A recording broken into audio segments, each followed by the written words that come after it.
All right, good morning, YouTube. How are we doing today? Good, sick. Love to hear it. So I wrote something recently. It was just like a little bit of a train of thought, and I put it down. I don't even know if you could call it a poem or reflection. I'm not sure there'd be a difference, but I'm going to read that, and then I'm going to read something that I think is a little bit related to it that already exists. Anyways, here we go. And I ask myself, what would happen if I left? What if I buried my phone in French sand and formed a neglect, nurtured a distancing between my sense of importance and my rent in Toronto? What if I stayed long enough that my credit rotted and decayed like some made up imaginary social fruit, and three men took the things from the condo I no longer cared to call mine as I stared into open water, thinking about a sandwich for lunch?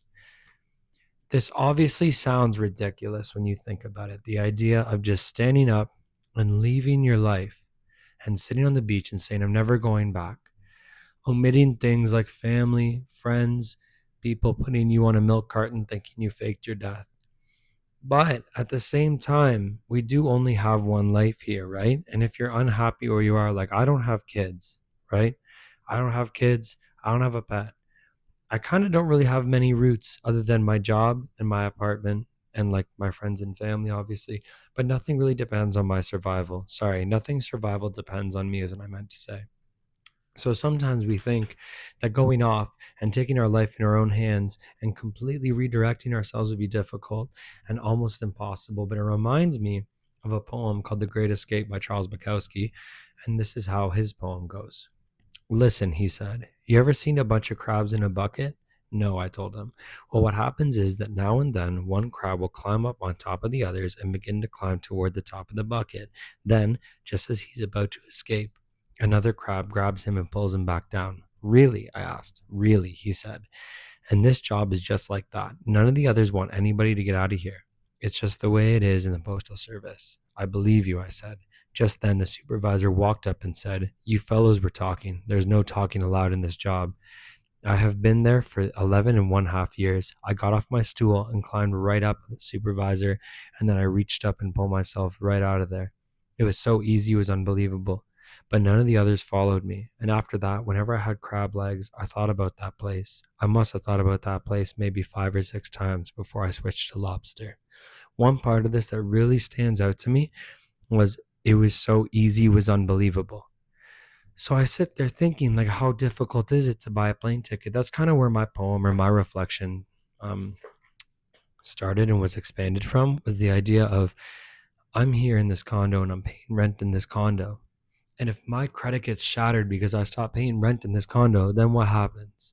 Like in the grand scheme of everything, what happens? You know what I mean? And then maybe one would say, well, you go out to France and you can't find somewhere to live. That's an assumption.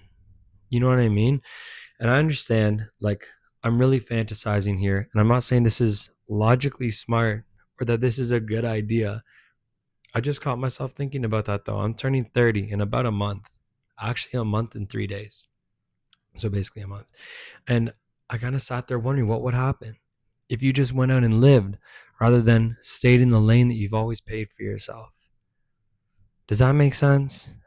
I don't want to be all tell me in the comments if that makes sense, but like, does that make sense? You know? I know that some people have jobs and responsibilities and everything, but I just sit here thinking, like, I went to a funeral recently and no one sits by your coffin and talks about how good you were at your job. No one sits there and says how dedicated and loyal you were to the company. I mean, maybe your boss would, but like, come on, I feel like they're supposed to say that. You know what I mean? They can't go any further than that. But people talk about the things you've done, and this takes me back to a philosopher. His name is Jean-Paul Sartre. And I get super French when I say a French name like that, but I don't want to say Sartre. You know what I mean? It just feels like I'm completely um, not doing his name justice because I guess that's how you'd say it. It's Sartre. And he basically works off the philosophy that you are what you do, not what you say or what you think about. You are what you have done. You know what I mean? So I just found myself here thinking about that. And I'm not really sure if I've done this video correctly, but I've done it. And that's all that really matters. I don't know if there's a beginning, a middle, and an end. And I have tried, honestly, in my journal to start putting like topic, example, result, finish. Like I'm trying to make these things a little bit more organized to develop and hone a skill for my own self. is one day I'm going to go back and I'm going to watch this. I might be 90 years old. My grandmother was bedridden for months, you know? And I just sit there thinking, if at the end of my days, I'm in a bed somewhere because that's the only place I can stay, it'd be kind of nice to have some kind of iPad or some crazy iPad by that time. God knows which one we're going to be on, just watching my own videos like this, because as we get older, we're replaying more of our lives.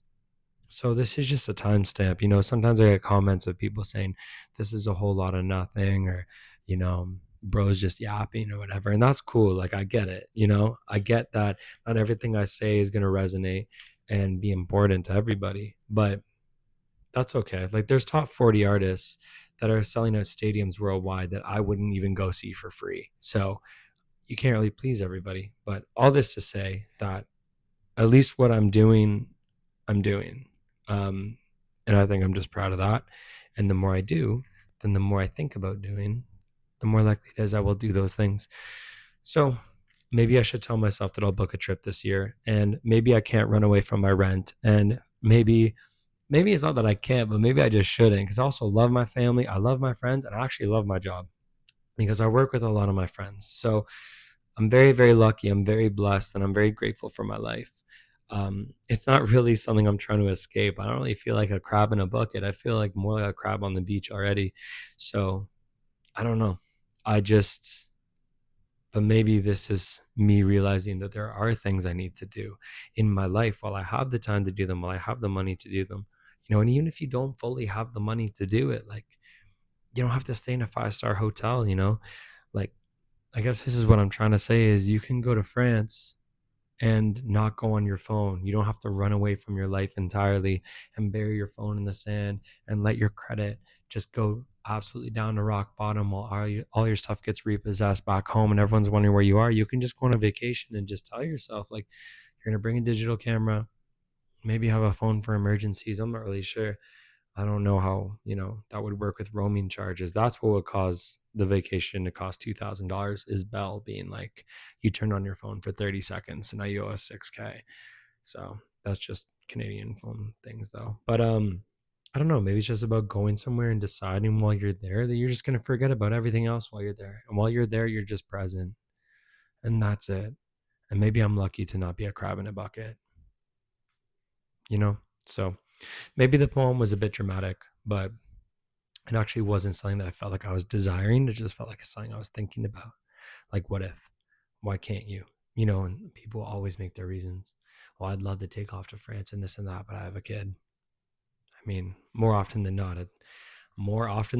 not always, but more often than not, like, having a child is a choice, or having a 9 to 5 is a choice. So I'm just in a life path where I've chosen not to be in those paths. So maybe I should be making the most of it, is all I'm trying to say to myself.